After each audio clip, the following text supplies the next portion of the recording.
السلام علیکم ورحمۃ اللہ وبرکاتہ۔ میں ہوں محمد فاروق بٹ۔ الصلاۃ والسلام علی رسول الکریم، اما بعد، اعوذ باللہ من الشیطان الرجیم، بسم اللہ الرحمن الرحیم۔ آپ نے بہت زیادہ دعوے سنے ہوں گے، خصوصاً آج کل تو طالبان انتہا درجے کے دعوے کر رہے ہیں۔ ہمیں کبھی شکست نہیں ہوئی، ہم نے فلاں طاقت کو ہرا دیا، ہم نے فلاں طاقت کو ہرا دیا، ہم نے یہ کر دیا، ہم نے وہ کر دیا، اور پھر پاکستان پر حملہ کیا اور پھر منہ کی بھی کھائی۔ میرے ہم وطنوں، ہمارا مزاج وہ نہیں ہے کہ ہم کسی پہ الزام لگائیں، لیکن ہمارا یہ مزاج ضرور ہے کہ ہم حقیقت کو تلاش کرتے ہیں، اور حقیقت جب تک مل نہیں جاتی ہم پھر اس کا پیچھا نہیں چھوڑتے۔ ہماری یہ سیریز افغانستان کی اصلیت کے بارے میں ہے۔ آئیے آج ہم آپ کے ساتھ پہلی قسط ہم سٹارٹ لیں گے۔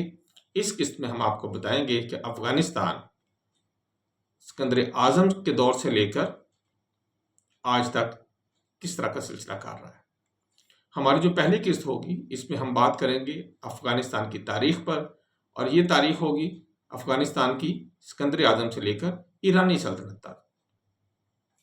سٹارٹ کرتے ہیں۔ افغانستان ایک ایسا خطہ جو صدیوں سے دنیا کی بڑی سلطنتوں، تہذیبوں اور حملہ آوروں کے درمیان ایک پل کا کردار ادا کرتا ہے۔ جناب، یہ ایک پل کا کردار ادا کرتا ہے۔ اس نے کیا کیا ہے؟ کوئی بھی حملہ آور آیا ہے، چاہے وہ ایران کی طرف سے آئے، چاہے وہ سینٹرل ایشیا کی طرف سے آئے، اس نے انہیں راستہ فراہم کیا ہے کہ یہ گزریں اور گزر کر بر صغیر پاک و ہند پر حملہ کر لیں۔ انہوں نے بالکل ایک پل کا کردار ادا کیا ہے۔ یہ صرف ایک ملک نہیں بلکہ ایک ایسا جغرافیائی، تہذیبی اور روحانی سنگم ہے جہاں مشرق اور مغرب کی طاقتیں ہمیشہ ٹکراتی رہی ہیں۔ آپ خود اندازہ لگائیں، یونان کہاں ہے، افغانستان کہاں ہے، اور سکندر اعظم وہاں سے یہاں تک پہنچ گیا۔ آج کی قسط میں ہم افغانستان کی ابتدائی تاریخ دیکھیں گے، سکندر اعظم سے لے کر ایرانی سلطنت تک۔ ابتدائی دور کی اگر ہم بات کریں، آریاؤں اور ایرانی اثرات کی ہم بات کرتے ہیں، تاریخ دان ہمیں یہ بتاتے ہیں کہ آج کا افغانستان کوئی نئی سرزمین نہیں ہے۔ یہاں انسانی آبادی کم از کم 5000 سال پرانی ہے۔ آریائی اقوام جب وسطی ایشیا سے ایران اور ہندوستان کی طرف بڑھی تو افغانستان ان کے لیے ایک قدرتی راستہ تھا۔ اسی دور میں اس علاقے کو آریانہ یا خراسان کہا جانے لگا، یعنی روشنی کی سرزمین۔ اسی لیے آپ نے دیکھا ہوگا کہ افغانستان کی ایک سرکاری جو ایئر لائن ہے اس کا نام بھی آریانہ ہے۔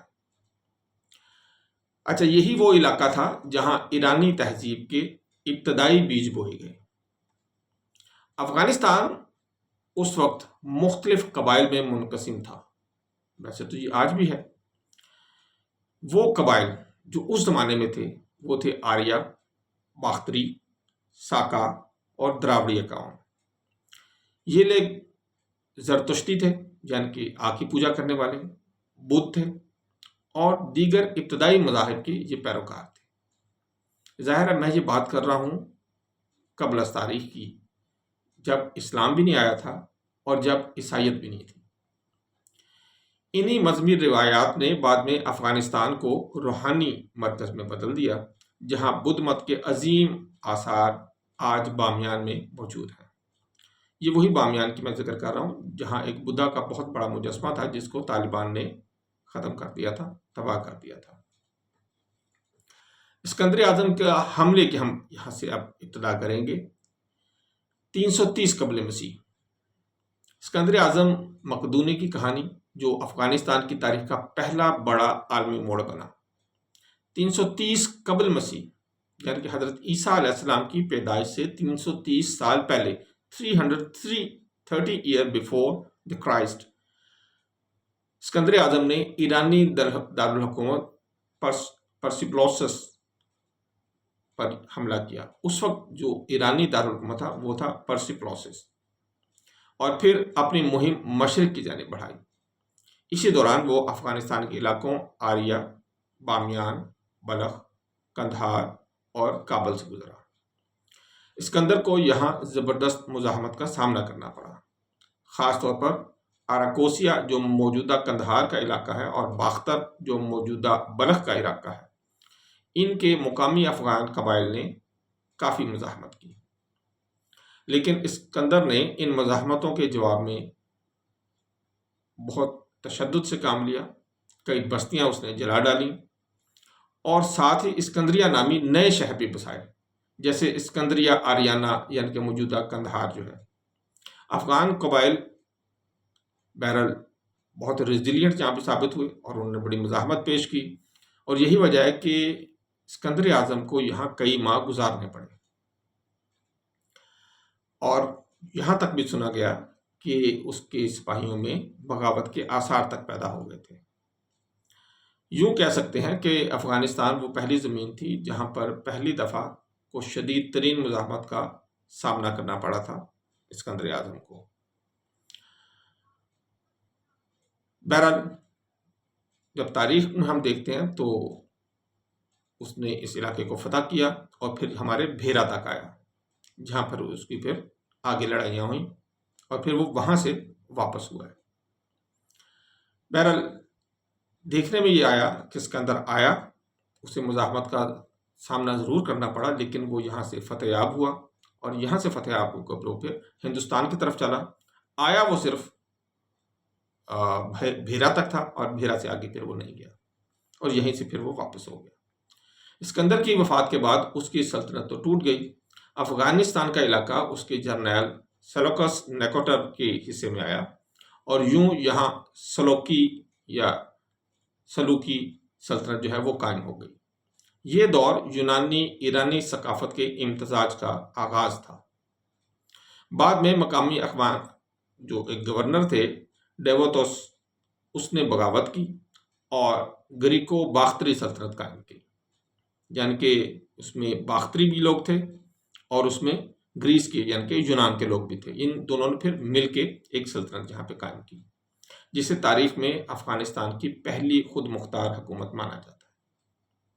یہ وہ دور تھا جب افغان علاقوں میں یونانی فن تعمیر، فلسفہ اور مجسمہ سازی پھیلنے لگی تھی۔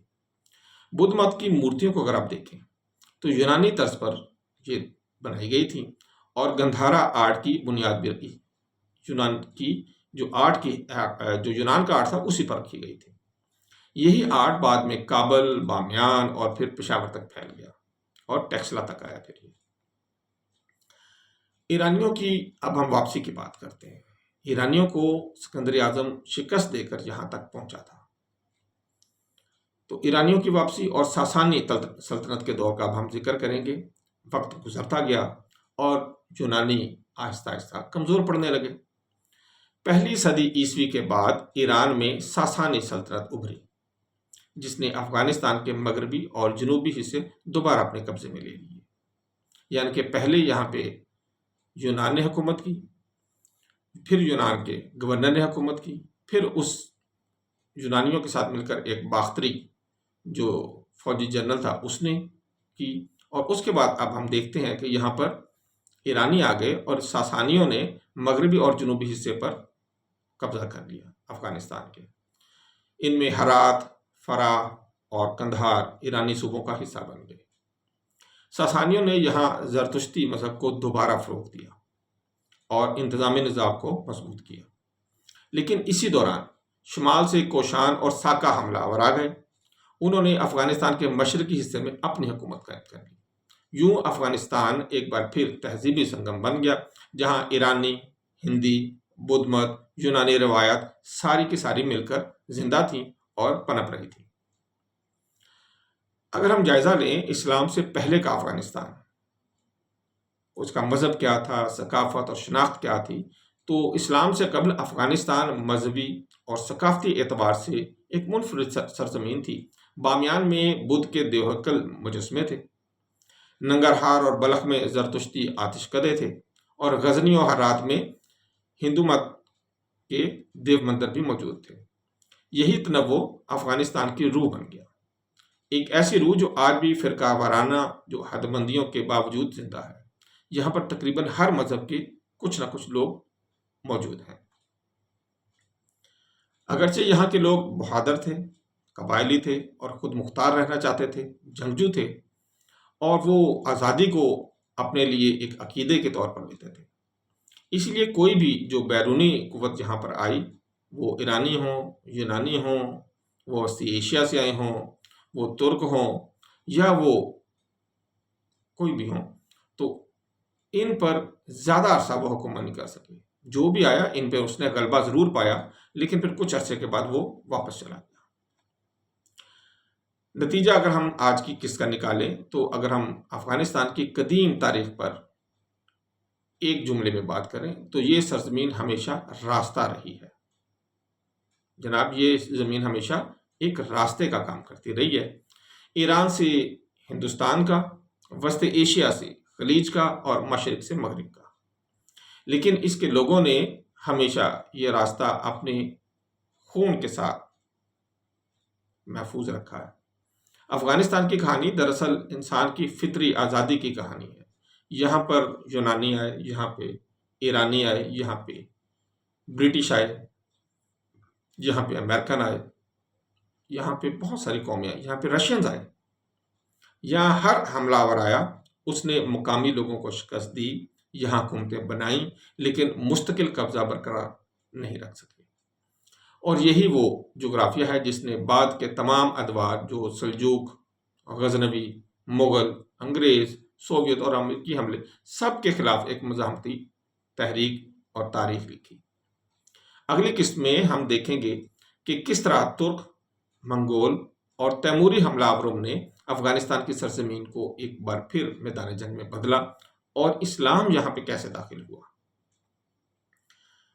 اگلی قسط تک کے لیے ہمیں اجازت دیجیے گا، اس وقت تک میری آپ سے ایک گزارش ہوگی، ہماری یہ سیریز جاری ہے، یہ تقریباً 8 قسطوں پر مشتمل ہوگی۔ میری کوشش ہوگی کہ ہم آپ کو ایک دن میں 2 سے 3 قسطیں پرووائڈ کریں تاکہ 2 سے 3 دن کے اندر ہم اس پوری جو ہماری سیریز کو ختم کر دیں۔ ہماری ریکویسٹ ہے آپ سے سبسکرائب کرنے کی، لائک کرنے کی اور شیئر کرنے کی۔ Thank you very much. اللہ حافظ۔ السلام علیکم ورحمۃ اللہ وبرکاتہ۔